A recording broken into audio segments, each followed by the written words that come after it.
audio pala. Yan. Meron na. Walay audio pa der. Walay sounds. So, na-off ko yung microphone mga kapatid. Naka-mute ka dre. Ngayon mga kapatid, may sounds na ba? Okay na? So, okay, dungog na si Myrna Tangara. No, na-off ko yung audio natin mga kapatid. Pasensya na po. So, nag-practice pa tayo sa bagong mga gadget na dumadating sa atin mga kapatid.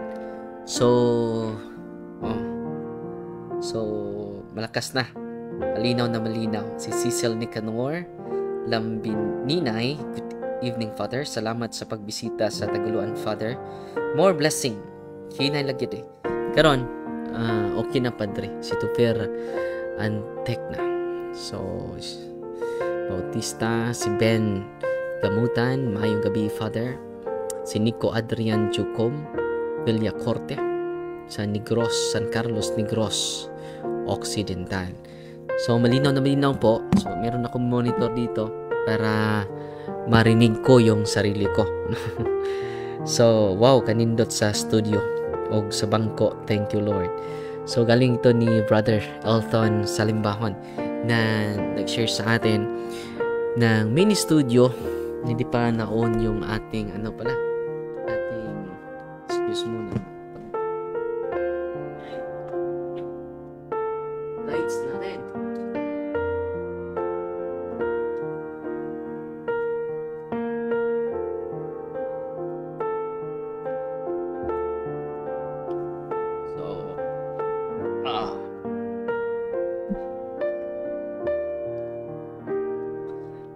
So, hindi naka-on yung lights natin mga kapatid.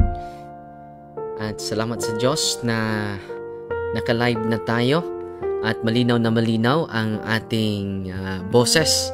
Meron tayong monitor dito para makita ninyo, ma-monitor ko ang sarili kong boses. Si Sherwin Razona, meron akong isi-share sa inyo ngayon while nagla-live tayo. Tinatry lang natin ang ating bagong kayamanan na dumadating mga kapatid. At salamat, mga 200 na ang live na nanonood sa atin. Katoliko versus Katoliko, Paganong Darwin, mayong gabi. Mayong gabi isad, igsoon. At si Jen Jijing, mayong gabi, Father. Anhi unta kas tagom, Father Oy. So in God's time, nakapunta tayo at makadalaw tayo sa lugar. At si Teresita Felix Moreno, watching from Lebanon. So Evidencia Biblica, Brother Bro Mars, na nanonood sa atin ngayon. At si Janeth Buok, maayong gabi, Father. So nag-live muna tayo. Si John Jonah, ating Vatican Catholic Faith Defenders, one of the Catholic Faith Defenders sa Davao po, na iniidolo din natin. Salamat. At lagi itong nagla-live din, matyagang nagbibigay ng catechism sa ating lahat po. At kindly follow and subscribe sa kanyang Facebook, John Jonah. Si Marife Maghanay Tagaro, maayong gabi, Father Darwin Gitcano. Maayong gabi, Isat. O si May Siges, maayong gabi, Father. At si Nomilin Maistudo Badung, watching from Ordanita, Pangasinan, Father. So, ngayon mga kapatid, dumadalaw kami sa probinsya sa Camigan at merong sinishare doon si Father Elvin Simenik, parish priest sa San Nicolas Telonteno Parish. Meron pala siyang iniindang karamdaman mga kapatid nung pagpunta namin doon sa kaniyang parokya. Ang iniindang niyang karamdaman, yung paa niya ay masakit na masakit. Ilang araw na ang lumipas, hindi pa rin nawala. At sinabihan ko siya, the Father, use the sacramentals of the church. Yung deliverance prayer, sacramentals po yun, yung binibigyan ko siya ng deliverance kit Ito, Father, handbook. Ito, i-bless mo ito. Itong olive oil, it should be pure olive oil, rock salt, and then tubig. May cross, may middle, may rosary. Sinabayan ko si Father, use the sacramentals, Father.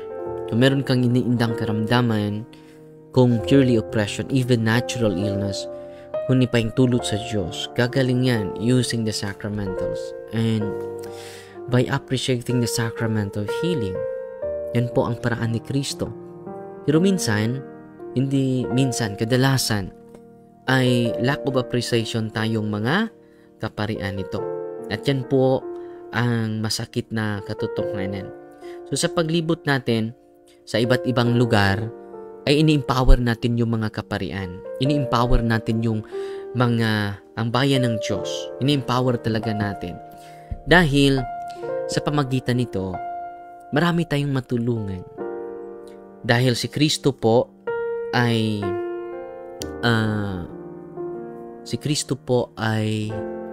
nag-empower sa atin sa pamagitan ng kanyang mga apostol, sa pamagitan ng kanyang mga disipulo. At yan ang nakasulat sa banal na kasulatan, mga kapatid. At kailangan natin na ma-empower yung mga tao. So sa pagdalaw natin sa iba't ibang lugar, ma-empower natin. Gusto kong makausap yung pari para ma-empower natin. At kasama ating team, empower din yung mga laigo, yung faithful na dumadalo. At makita naman natin, libo-libo po yung dumadalo. Every time dadalaw tayo sa parokya, libo-libo po. Dahil ito na po yung simula sa ating pagmulat sa katotohanan patungkol sa ating pananampalataya. At kailangan po na maisiwalat natin itong katotohanan na ito upang hindi na maligaw ang ating mga kapatid sa maling pananampalataya, maling kaalaman. At ang nangyari, mga kapatid, dahil masakit na masakit, hindi ordinaryong sakit yung kanyang paa. At kahit meron siyang iniindang karamdaman, mga kapatid, tinutur pa rin kami niya sa buong Camigen. So, dumalaw kami sa mga lumang mga simbahan doon at mga tourist spot. Ang ganda ng probinsya ng Camigen. Pero iniindang niya yung karamdaman niya sa kanyang paa. At dahil wala nang pagpunta namin from Camigen to Sagay, Camigen din, pumunta kami sa Misamis Oriental sa Taguluan. At Cagayan to Bohol sana kami, pero wala nang barko. So bumalik kami sa Camigen. Dahil merong from Camigen to Hagna. At nakabalik kami sa parokya ni Father Elvin. At yung sinasabi ko sa kanya, i-deliverance mo yung kwarto mo, i-deliverance mo yung karamdaman mo kung meron kang iniindang karamdaman, Father. Yung deliverance, Father, ay hindi lang para sa mga possessed, 100% possessed. Ang harassment ng demonyo, hindi lang possession. Alam naman natin itong mga harassment ng demonyo, merong infestation, merong obsession, yung negative yung pananaw sa buhay, depressed, anxiety, confusion, problematic, traumatic. Yan po ay fertile ground sa mga demonyo na mananahan sila lalo sa isang taong yan. Kaya nga full of anxiety yung tao. So obsession yun. Yung tinatawag po yun ng demonic obsession. Meron din demonic oppression. Maraming karamdaman, pabalik-balik. Kahit umiinom ka na ng gamot, pero wala ka pa rin natanggap na lunas. Hindi mo pa rin nakamit yung lunas o healing. Hindi ka pa rin nagamot. So, nawalan ka na ng pag-asa. Yun po ay oppression. Merong demonic oppression. Katulad ng barang, kulam, curses, love potion, mga oppression po yun, mga financial crisis. Oppression po yun. Yung hindi mo alam, yung mga karamdaman mo, tulad ni Job, binigyan ng karamdaman ni Satanas. Yun po ay demonic oppression. Meron din infestation. infested yung bahay mo. Biglang galaw yung mga objects sa loob ng bahay mo. At merong naliligo sa loob ng CR kahit walang tao. Merong nagluluto sa yung bahay kahit walang namang tao. May usok pero wala namang tao. Wala namang apoy. Wala namang kalayo. So, anong nangyari mga kapatid? Binibless pala niya yung mga sacramentals na binibigay ko sa kanya.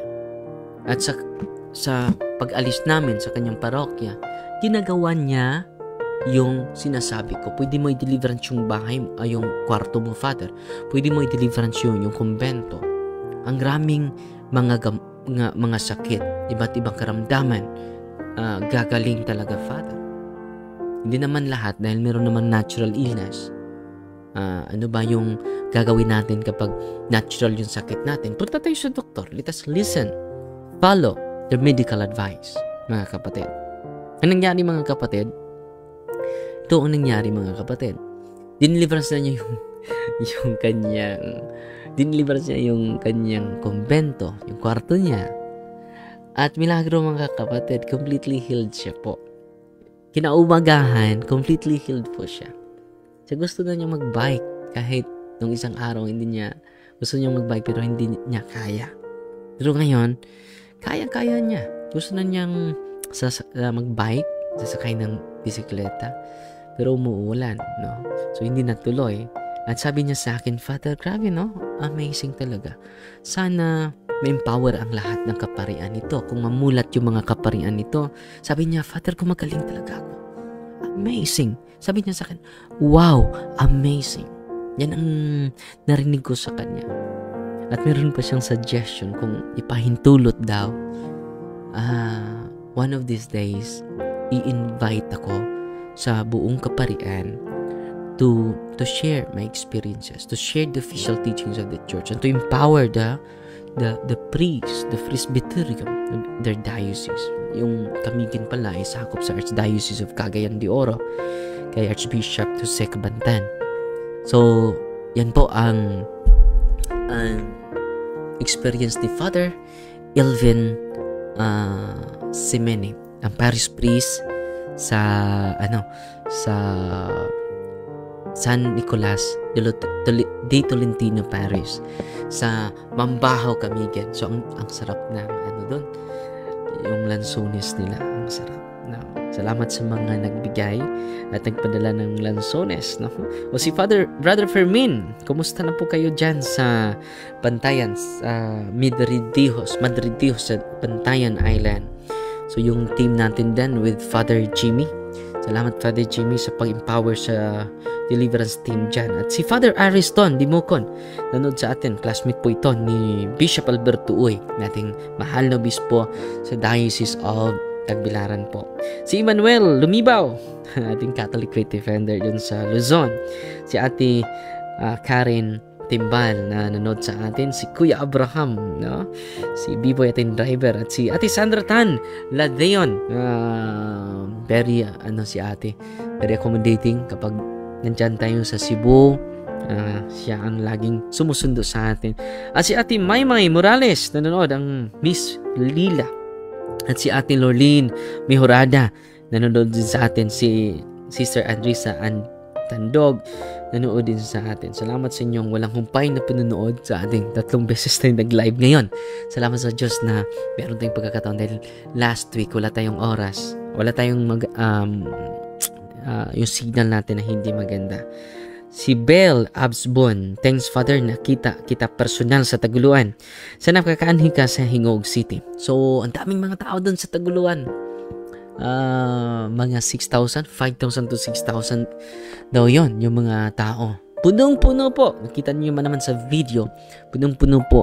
At nag-traffic yung Taguluan. Tapos sa ating matapos sa ating talk. Si Archie Jokson, live po ito, Father, or replay? Live po ito, kapatid. At si Faye Tagupa, mayong gabi, Father. Salamat sa gidogan na wala jud ang sakit sa ako likod. gamit sa mga sacramentals dire. Salamat sa Ginoo, sige na ko o gamit sa deliverance,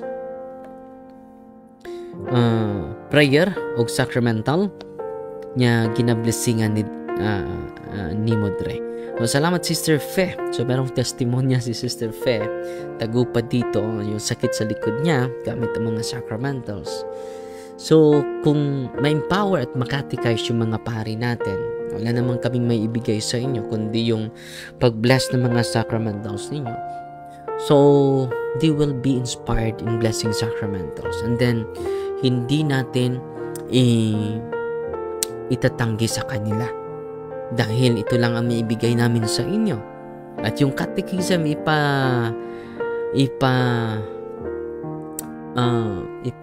siwalat natin yung kahalagahan ng catechism po. At si Crystal May Balagosa, hi Father Darwin Gitcano, good evening po. Good evening Sister Crystal. Maria Nina Manigos, good evening Father. At sa lahat ng nanonood, Ana Marie Maniguez, good evening Father. Watching po from Santo Tomas, Davao del Norte, Diocese of Tagum. Salamat, magandang gabi sa lahat ng mga kapatid natin sa Diocese of Tagum. Si Rose Reyes, good evening always Father, watching from Dumaguete City. At nakapunta din tayo sa Dumaguete City. Ang daming mga tao, punong-puno din yung covered court, yung stadium. At si Dai Lorelin, Father, can you please notice Reverend Father Edward Tabada, Diocese of Usami City, sent you a private message on your Facebook. Please notice. Thank you. So sister, doon kayo mag-message, si Father Edward Tabada, doon kayo mag-message ni Ate Sheila Taghap. Dahil siya ang mag-arrange sa mga invitation ninyo lahat, ha? So, sa mga kaparian, no, kindly message Sheila Taghap sa Facebook niya. Si Evelyn Quijano Obrero, Father, payon ta ang magmakaanhi ka diri sa amo Father sa Bayawan City, Negros Oriental. So in God's time, pwede kayo mag-invite through pag-send ng message ni Ate Sheila Taghap, and then permission, asking approval for our visit in your parish with the bishop approval. Hindi ako pupunta sa diocese o sa parokya nyo without approval of the bishop. Mary Mi Alagano, good evening Father Darwin Anuver Gitcano. Magandang gabi din. At si Juliet Giolagon, good evening Father, share po testimony sa Kamigan at Tagaluan Tiway po. Share po testimony. So meron kang testimony? Tagaluan Tiway po. At si Vic Lisondra, good evening Father, watching from Cebu. Meron pa tayong 5 minutes, no? Mga 30 minutes lang yung live natin mga kapatid, okay? Si Rosal Sitay, hinay na ang sounds bisan full volume na ni Father. All exorcist. So malakas naman yung monitor ko. So siguro sa iyo yung mahina, pero yung ko malakas naman. So malakas ba yung sa monitor natin? Malakas naman, clear na po. Si Raypan, watching from Tagum, Father, praying na makaanhi ikaw direct Father. Pon. At si Nisel Kalumpang Gantalaw, good evening Father. Pilogini Jozon, be Father from Lapu-Lapu City. Si Janing, ayong gabi Father. It's me again, your solid supporter from Davao City. Lagi ito nanood si Sister Janing. At si Ilma Jane Narte, good evening Father. Hope to meet you in person po. So in God's time, Sister Ilma, din tayo magkakita. Si Rafael Tubog Jr., mayong gabi Father, watching from Davao City Dre, and from Deliverance Team from Autoril Dre. Patuloy po kayo. At salamat kay Father June. Father June Sido ba yun? Na nag-guide sa kanila. Sister Gladys Simporios, good evening Father. Hope makabalik makabalik. Salamat sa mga nagpadala sa mga stars. Kabalik kas dumagiti pohon sa amo anasad sa hometown sa Dawin, 15 kilometers south of Dumaguete City. I would like to commend imong live ron. Pa, it's nice na kaayo, crystal clear, no? Klaro-klaro na daw yung live natin. Salamat Sister Gladys dahil yan ni Brother Elton Salimbahon na nagpadala sa atin ng complete na mga kahimanan, at si Logout nagpadala natin ng 99 stars, no? Salamat po. At si daming nagko-comment, hindi ko na mabasa lahat. Si Robert Aton Agaw, no? Nanood sa atin ngayon. Si Dilian Nizer watching from Agusan del Norte. So meron na lang tayong 2 minutes sa ating live. Leah Francisco, good evening Father. Amalia Gamusaran Tungala, God bless po. Super idol ka namo Father. Si Marjorie Veloso, taga saan ba ito si Marjorie? Taga Luon. Maraming mga Veloso dito sa Luon. Vince Mine, I'm very excited na Father to see you karong 27 puhon diri sa Navanga Bohol. So yung talk natin, last talk natin this November is in Navanga sa Pasanan, sa San Jose Parish ba yan? Sa Pasanan, tingnan ko muna sa ating San Jose Parish, Navanga Bohol sa Pasanan. Si Father Junji po yung parish priest doon. Okay? So, umaabot na ng mga comments natin dito. Dami na nagko-comments, hindi ko na mabasa yung iba, mga kapatid. So, umaabot na ng 445 comments and 78 shares and 317 actual viewers natin ngayon at 809 reaction. So si Rose Velia Gabriel, Father, maayong gabi diha nimo Father. Maayo jud kaayo ang imong homily. Maayo kaayo ang imong holy oil nga gina-bless nimo. Naayo ang akong ubo. Salamat sa Ginoo, gihimo jud ka nga instrumento sa Ginoo. So salamat kapatid na Rose Velia. At hindi po yung sapat yung mga sacramental. You should receive the sacrament of confession and the body of Christ. Yan po ang kailangan natin. Parang hindi lang healing ang ating nakamtan, kundi transformation din sa bawat isa natin, mga kapatid. Okay. So 1 minute na lang. Nanood natin si Mama, yung nanay ko, Antonia Gitcano is watching. Magandang gabi ma. Galing pa ako sa office natin sa Anas. Doon ako naghapunan dahil namimiss ko na yung mga kasamahan natin doon. Si Hermelita Lo Divese. Good evening Father, watching from Zone Batong Paknaan, Mandawi City. Si Juby Bugtong nanood sa atin. Si Junard Bakaling Fernan, good evening Father from Lanao del Norte. Nakakita na jud ko nimo sa Taguluan. Salamat kayo. At si Ma'am Joy Mian, Ma'am, mayong gabi. O si Fred Ihalad, mayong gabi Father, watching from Jensen, your avid supporter. At salamat sa Diyos na okay lang yung mga kababayan natin sa Jensen. Hindi katulad dito sa nangyari natin dito sa atin sa Bohol. Grabe ang kalamidad, grabe yung casualties. At si Bro Mars, kindly follow and subscribe Evidencia Biblia ni Bro Mars. Si Erlinda Centorias, nanood sa atin. Si Edita Samson from New Jersey, USA. Wow. Si Liza M, watching from Bugo City. Mateo Michael Aguesando, hello Father from Camigan. So maraming mga nanood sa atin from Camigan. So wala na tayong oras mga kapatid. From time to time mag-live tayo dahil maganda na yung studio natin dahil kay Brother Elton sa Limbahon.